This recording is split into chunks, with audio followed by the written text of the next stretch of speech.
Gebze'de bulunan Mersen'de işçilerin sendikalaşma hakkını tanımayan patron 4 işçiyi işten attı. Birleşik Metal İş Sendikası Gebze Birnoğlu Şube'de örgütlenen işçiler eylem yaparak işten atmalara tepki gösterdi. İstanbul Beylikdüzü'nde üretim yapan Beyda Gıda Fabrikası'nda işçilerin Özgıda İş Sendikası'nda örgütlenmesinin ardından sendikalaşma hakkını yok sayan patron 5 işçiyi işten attı. Fabrika önünde direnişe başlayan işçiler sendikalı olarak işbaşı yapmayı talep ediyor. Ankara'da faaliyet gösteren MES üyesi MİTAŞ Endüstri'de işçilerin zamlı ücreti MES Grup Toplu İş Sözleşmesi'nde bağlanan oranın altında yatırıldı. İşçiler ücret gaspına iş bırakarak tepki gösterdi. Konya'da Seydişehir Et Alüminyum Fabrikası'nda çalışan işçiler %56 oranındaki düşük zammı kabul etmeyerek iş durdurdu.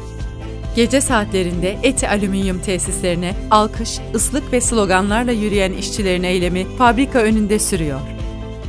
Çanakkale'de Türkiye Kömür İşletmelerine ait çan işletmesinde taşeron firmada çalışan işçiler düşük zammı kabul etmeyerek iş durdurdu.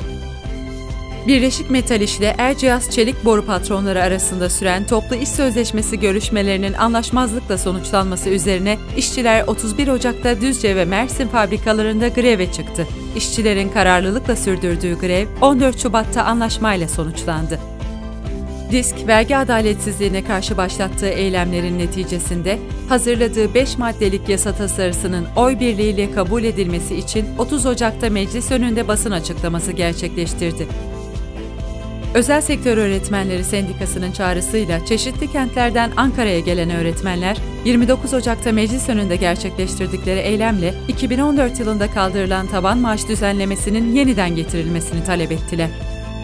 Urfa'da özak tekstil işçilerinin baskılara son verilmesi ve sendika seçme özgürlüklerinin tanınması talebiyle Birteksen öncülüğünde 27 Kasım'da başlattıkları direniş 23 Ocak'ta İstanbul'daki Özak Holding önüne taşındı. Ancak Zeytinburnu Kaymakamlığı ilçe genelinde 7 günlük eylem yasağı getirdi. İşçiler direnişlerini İkitelli Organize Sanayi Bölgesi'ndeki Özak Tekstil Fabrikası önüne taşımak istedi. Bu sefer de Bahçeşehir Kaymakamlığı eylem yasağı getirdi. Fabrika önünde direniş çadırlarını kurmak isteyen Özak işçileri ve Birteksen temsilcileri gözaltına alındı, ev hapsiyle cezalandırıldı. Özak tekstil işçilerine yönelik baskı ve yasaklar, siyasi iktidarın meşrebini, işçi düşmanlığını bir kez daha ortaya koydu. Ankara Üniversitesi Tıp Fakültesi hastanelerinde Ankara Tıplılar Vakfı'nın iktisadi işletmesi olan Antıp'ta çalışan 72 işçi yeni yıla günler kala işten çıkarılmıştı. Haksız ve tazminatsız bir biçimde işten çıkartılan işçiler yeni yıla direnişle girmişti. Tazminat hakları halen ödenmemiş olan işçiler 7 Şubat'ta basın açıklaması yaparak yeniden seslerini duyurdu. İstanbul Bayrampaşa'da tekstil üretimi yapan Ronitex'te işçiler ücretlerinin ve sosyal haklarının iyileştirilmesi talebiyle iş durdurdu. Patron, işçilerin taleplerini kabul etmek zorunda kaldı. Adana'da Sasa Polyester bünyesinde faaliyet yürüten ve fabrikaya ek tesis yapan Yaka Endüstri adlı taşeron şirkette çalışan işçiler, düşük ücret dayatmasına karşı 7 Şubat'ta iş bıraktı. Antep'te bulunan Key Mensucat işçileri düşük ücretlere karşı 5 Şubat'ta iş bıraktı. Antep'te patronların düşük ücret dayatmasına karşı iş bırakan fabrikaların sayısı her geçen gün artıyor. Ender Alüminyum, Selçuk İplik ve Milat Halı'nın ardından 4 fabrikada daha işçiler iş bıraktı. Ender Alüminyum ve Selçuk İplik işçileri taleplerini kabul ettirerek işbaşı yaparken Milat Halı'da direniş kısmi bir kazanımla bitirildi. 10 Şubat'ta Burtex Tekstil Fabrikası'nda çalışan işçiler düşük zammı kabul etmeyerek iş bıraktı. Gece vardiyasına gelen işçiler içeri girmedi. Aynı gün Zafer Tekstil ve Bulut Tekstil'in 2. Organize Sanayi Bölgesi'nde bulunan fabrikalarında da işçiler iş bıraktı. Gece vardiyasında çalışan işçiler üretimi durdurarak düşük ücret dayatmasına karşı çıktı. Aynı saatlerde iş bırakan Kimpak ABY plastik işçilerinin eylemi kazanımla sonuçlandı. İşçiler düşük zam dayatmasına, baskıya ve zorunlu mesailere karşı başlattıkları mücadeleyi kazandı. 4. bölgede bulunan Alka Polyester işçileri de düşük zammı kabul etmeyerek iş bıraktı. Kimpak ABY işçileri kazanım elde ettikten sonra Petrol İş Sendikası'nda örgütlendi. Ancak işçilerin sendikalaşma hakkına tahammül edemeyen patron birçok işçiyi işten çıkardı. İşçilerin mücadelesi sürüyor. 2024 yılı için geçerli olacak ücret zammının açıklanmaması, Yalova ve Tuzla'da bulunan tersane işçilerinin sabrını taşırdı. İşçiler Limteris Sendikası'nın çağrısıyla 9 ve 12 Şubat'ta Yalova ve Tuzla'da bulunan çeşitli tersanelerin önünde yürüyüşler gerçekleştirdi. Polisin engelleme çabalarına rağmen yürüyen işçiler, "İnsanca yaşayacağımız ücret istiyoruz, vermezseniz çalışmayacağız" ve "Ücret hakkımız gasp edilemez" pankartları taşıdı. Gebze'de bulunan Olimpiya Otocam Fabrikası'nda sendikal faaliyet yürüten 14 işçi işten atıldı. Kristal İş Sendikası Gebze Şubesi'nde örgütlenen işçiler, sendika yetkilileriyle birlikte fabrika önünde eylem yaptı. 12 Şubat'taki eylemde patronun işten atma saldırısı ve sendika düşmanlığı protesto edildi.